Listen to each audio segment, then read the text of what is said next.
नमस्कार, मेरा नाम सुशांत तिवारी है और आज हम लोग बात करने वाले हैं सीजीपीएससी मेंस में पेपर वन की स्ट्रेटजी के बारे में और पर्टिकुलर इंग्लिश जो सब्जेक्ट होता है पेपर वन में हम उसके बारे में इस वीडियो में जो है वो बात करने वाले हैं। और इस वीडियो में हम ये भी जानेंगे कि इंग्लिश में कौन से पार्ट को लेके जो है हमें टेंशन लेने का जरूरत नहीं है, जिसको लेके आप ज़्यादा परेशान रहते हैं, और कौन से पार्ट से हम नंबर यहाँ पे गेन कर सकते हैं, इसे हम समझेंगे। तो चलिए स्टार्ट करते हैं। तो देखिए, सबसे पहले हम लोग सिलेबस को एक बार जो है वो अच्छे से समझ लेते हैं और ये भी समझ लेते हैं कि सिलेबस के कौन से पार्ट में हमको कौन से पार्ट को कौन से सोर्स से डील करना है, कौन से पुस्तक से डील करना है। तो देखिए, भाग दो जो है पेपर वन का वो होता है इंग्लिश का। ये आता है 50 नंबर का। हमारे पास में इंग्लिश आता है। हिंदी हम पहले भी डिस्कस कर चुके हैं, वो 100 नंबर का आता है। यहाँ पे सेकंड पार्ट होगा इंग्लिश। इसमें देखिए, जो पहला पार्ट है सिलेबस का वो है कॉम्प्रिहेंशन का। यहाँ पे जनरली क्या होता है कि हमको एक पैसेज दे देता है और उस पैसेज के बेसिस पे 5 से 6 सवाल जो है हमको पूछता है एग्जाम में। और यहाँ पे जो उसके आंसर्स होते हैं वो उसी पैसेज में छुपे हुए होते हैं, लगभग एज इट इज वो लाइन खोज के हमें लिखना होता है आंसर में, और यहाँ पर नंबर जो है वो मिल जाता है। तो आसान नंबर है, पहले से तैयारी करके जो है, ऐसा कोई बुक नहीं है जिससे आप जो है इसको तैयारी करना है। ये पास्ट ईयर क्वेश्चन पे बेस होता है। देखिए, इंग्लिश में मैं आपको बता देता हूँ। यहाँ पे इंग्लिश जो है वो नोट्स का बहुत कम काम है। यहाँ पे नोट्स बनाने की जरूरत ज़्यादा नहीं पड़ती है, क्योंकि यहाँ पे जो पूरा काम है वो प्रीवियस ईयर क्वेश्चन के बेस पे होता है। अगर आपने ये ढंग से डील कर लिया है तो इंग्लिश का पेपर ये 50 नंबर का आप जो है बेहतर तरीके से हैंडल कर जाएंगे। तो इसी को जो है इस वीडियो में हम लोग अच्छे से समझेंगे। दूसरा जो पार्ट है वो है प्रेसिस राइटिंग का। इसका मतलब ये है कि आपको एक पैराग्राफ जो है वो दे देगा और उसको शॉर्ट में लिखने के लिए बोलेगा, 1/3 करने के लिए बोलेगा। और उसकी एक जो टाइटल है उसको जो है देने का यहाँ पर सवाल रहेगा। ये भी 5 से 6 नंबर का जो है आता है। तो इसमें हमको जो है वो, अगर पास्ट ईयर क्वेश्चन आप प्रैक्टिस कर लेते हैं, अगर जो पहले से आए हुए क्वेश्चन या टेस्ट सीरीज के क्वेश्चन आप अच्छे से देख लेते हैं, थोड़ा बहुत उसमें अपने आप को प्रैक्टिस में ले आते हैं, तो पेपर हॉल में ये तेजी से किया जा सकता है। और डील तो वैसे भी पेपर हॉल में ये हो जाता है, बस हमको फास्ट करना है, उसके लिए हमको प्रैक्टिस करना रहता है।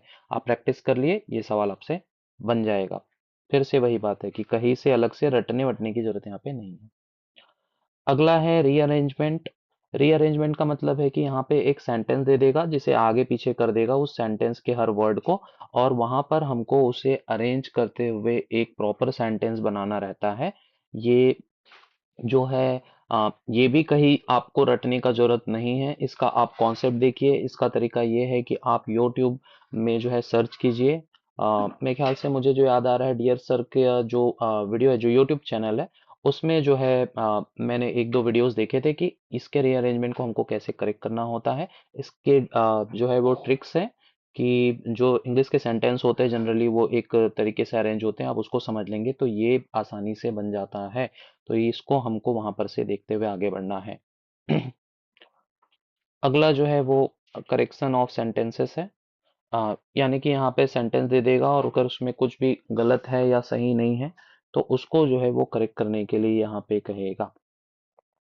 फिर इसके बाद आ जाता है सिनोनिम्स और एंटोनिम्स, जिसके लिए हम जो है वो सबसे ज्यादा परेशान होते हैं। तो देखिए, यहाँ पर हमको क्या करना है। यहाँ पर आपको बहुत ज्यादा पढ़ने का जरूरत नहीं है। आपको ये नहीं करना है कि आप पकड़ लिए हैं और 20-30 पेज आप इसी के पढ़ रहे हैं और पूरा का पूरा जो है वो इंग्लिश का तैयारी आपका केवल इन्हीं 2-3 चीजों में फंसा हुआ है। यहाँ पे कुछ नहीं करेंगे हम लोग। यहाँ पे जैसे कि मैं आपको पहले भी बता चुका हूँ, स्पीडी की एक बुक आती है, आप उसे ले लीजिए। पतली बुक होती है ये, जो भी 3-4 पेज है, अगर आप इतना पढ़ लेते हैं तो बहुत है। मैं सच बताऊं तो मैं तो इतना भी कंप्लीट नहीं कर पाया था इसका जो है।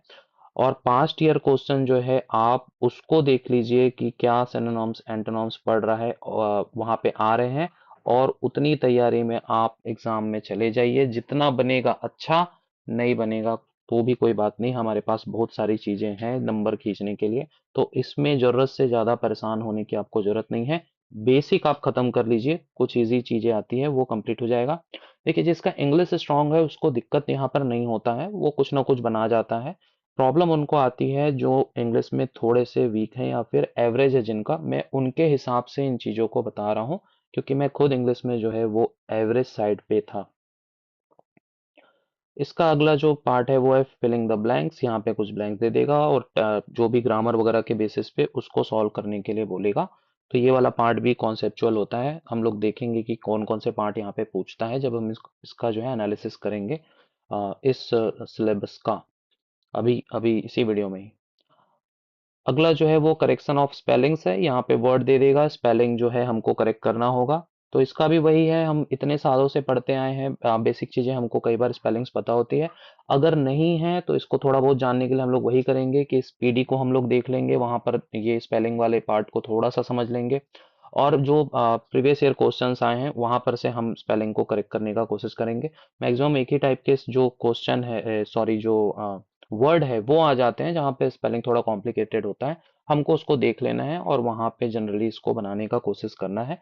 बन जाते हैं यहाँ पर से भी क्वेश्चन जो है पेपर हॉल में, अलग से ज्यादा रटने का यहाँ पे जरूरत नहीं है। वोकेब और उसके यूजेस में जो है यहाँ पर जो है मुझे समझ आ रहा है कि वन वर्ड सब्स्टिट्यूशन जो है वो यहाँ पर जो है आता है, जो कि सिलेबस में लिखा नहीं है। तो वैसे कुछ पार्ट है जो वोकेब से रिलेटेड यहाँ पर पूछ सकता है।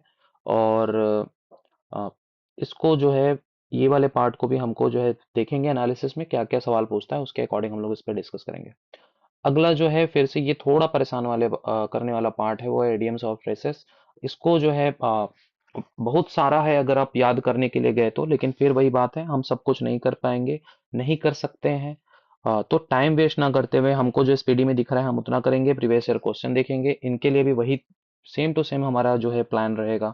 और उतना करने के बाद में हम एग्जाम हॉल में चले जाएंगे, हमसे बनेगा और जितना भी बनेगा हम वहां पर डील कर जाएंगे। इसको यूज भी करना होता है सेंटेंस में, हम अपने अकॉर्डिंग वहां पे सेंटेंस बना लेंगे। यहाँ पे क्या करेंगे, पहले इसका थोड़ा बहुत प्रैक्टिस हम लोग कर लेंगे पास्ट ईयर क्वेश्चन देख के, और दूसरा जो है टेस्ट सीरीज के दौरान जो है हम लोग इसको प्रैक्टिस कर लेंगे।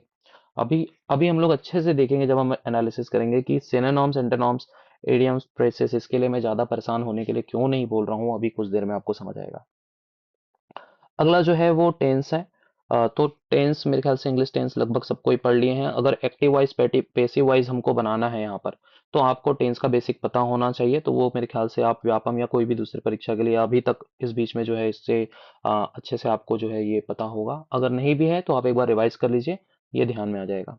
अगला जो है प्रीपोजिशन, ये भी कॉन्सेप्ट बेसिस पे बनेगा। अगर आपको थोड़ा बहुत इसका कॉन्सेप्ट पता है, आइडिया है, तो आप इसको जो है डील कर जाएंगे। इसको मैंने अपने नोट्स में कवर कर लिया था। आपको जो मैं नोट शेयर किया हूँ टेलीग्राम चैनल पे, उसमें आपको प्रीपोजिशन वाला पार्ट जो है वो अच्छे से मिल जाएगा। क्योंकि ये अलग अलग बुक से बहुत जगह से मुझे खोजना पड़ रहा था, मैंने क्या किया कि उसके कॉन्सेप्ट को एक जगह नोट डाउन कर लिया। जनरली वही से वैसे ही टाइप के सवाल जो है मुझे दिख रहे थे प्रीवियस ईयर क्वेश्चन में, तो ये मैंने वहां पर से कवर कर लिया।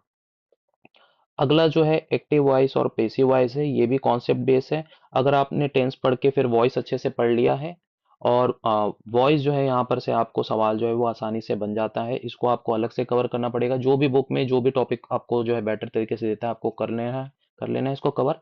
मैंने इंग्लिश के लिए भी जो है जो नोट शेयर किया था कुछ दिन पहले, जो है मैं किया हुआ हूँ टेलीग्राम चैनल पे, तो वहां पे आपको ये वॉइस वाला चैप्टर डिटेल में कवर होते हुए मिलेगा। शॉर्ट नोट्स भी आपको लास्ट में मिल जाएंगे, आप वहां से भी देख सकते हैं, या आपके पास कोई भी सोर्स है आप वहां से देखिए, ये उस जगह से कवर हो जाएगा। वॉइस अच्छे से कर लेना क्योंकि यहाँ पर से नंबर इजीली उठते हैं, अच्छे से पढ़ लीजिए ये वाले पार्ट को। फिर इसके बाद है part of speech. Part of speech में जैसे कि आपको पता है नाउन, प्रोनाउन, एडजेक्टिव, एडवर्ब और कंजंक्शन वगैरह जो है यहाँ पर पूछता है, उससे रिलेटेड जो है वो सवाल होते हैं पार्ट ऑफ स्पीच में।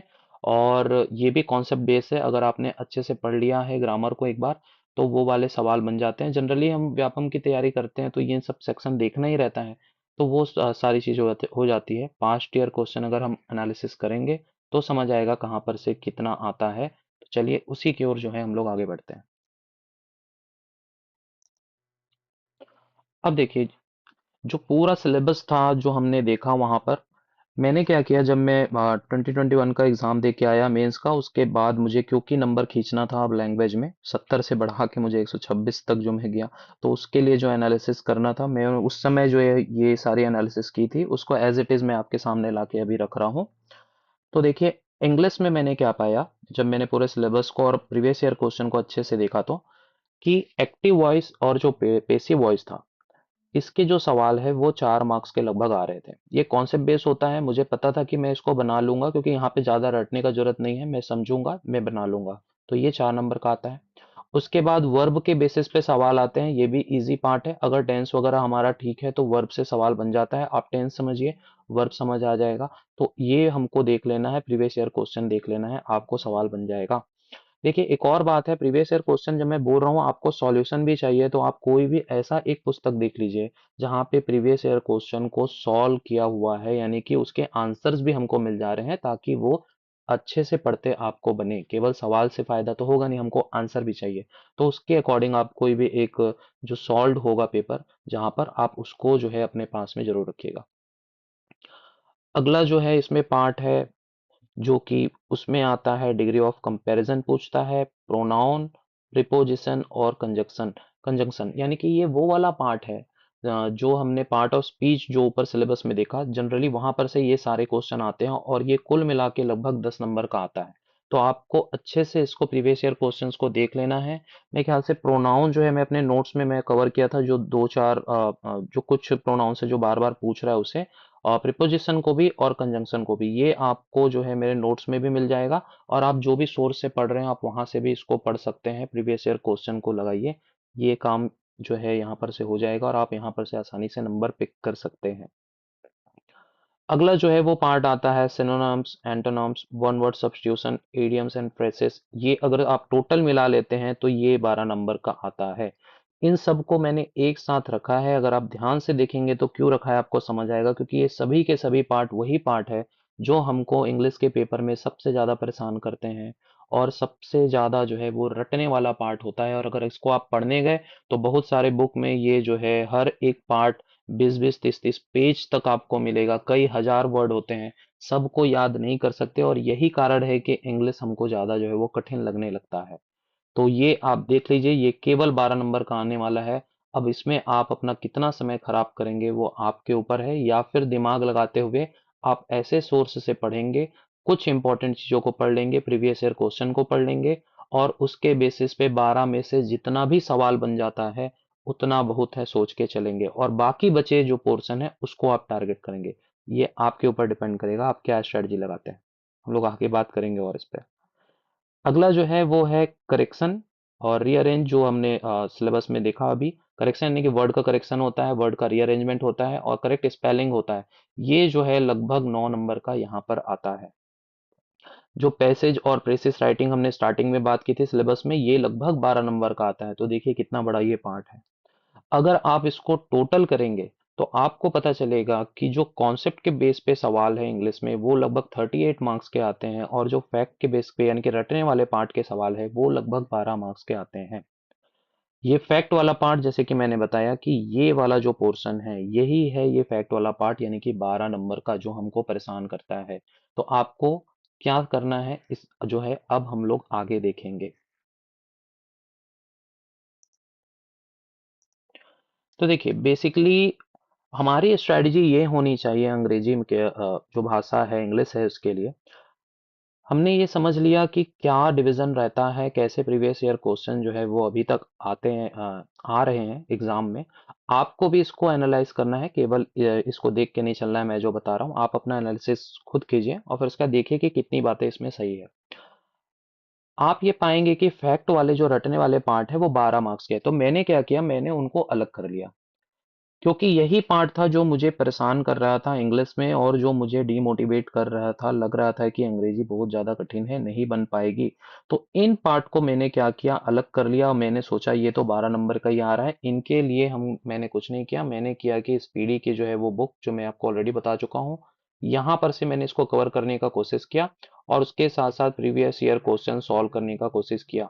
इसमें मेरी स्ट्रेटजी यही रही कि जितना मैं इस इम्पोर्टेंट पोर्शन है उसको पढ़ना है, पढ़ सकता हूँ मैं उसको पढ़ लिया, उसके बाद मैंने यही सोचा कि एग्जाम में जितना भी बन जाएगा ये मेरे लिए बोनस नंबर रहेगा। बोलने का मतलब 12 में से मैं जितना भी बना लूंगा वो मेरे लिए बोनस है।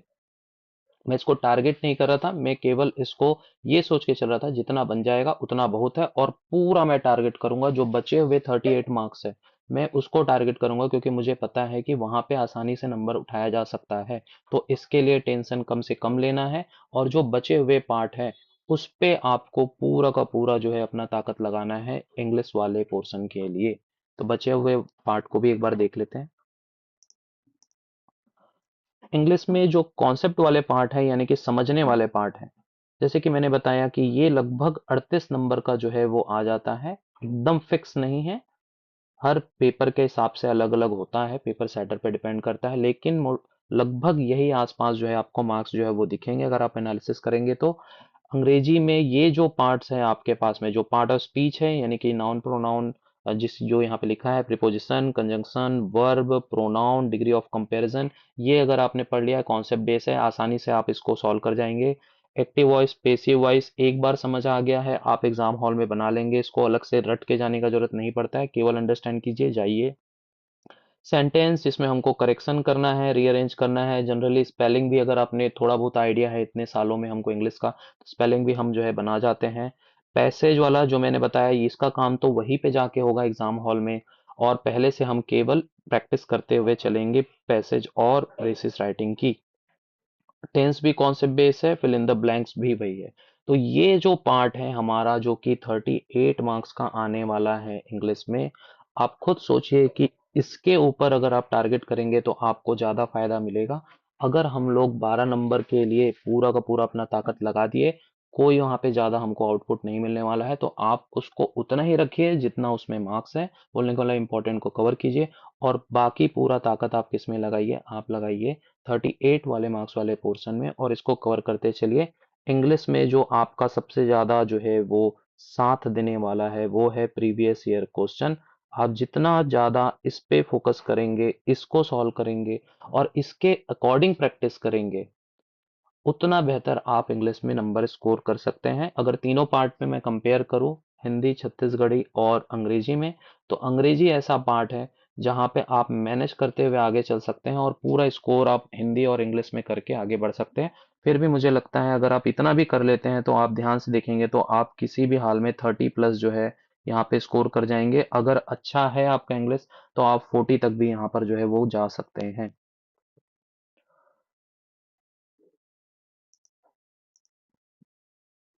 तो इस वीडियो में जो है वो इतना ही, इंग्लिश के लिए आपको इतना ही कर लेना है।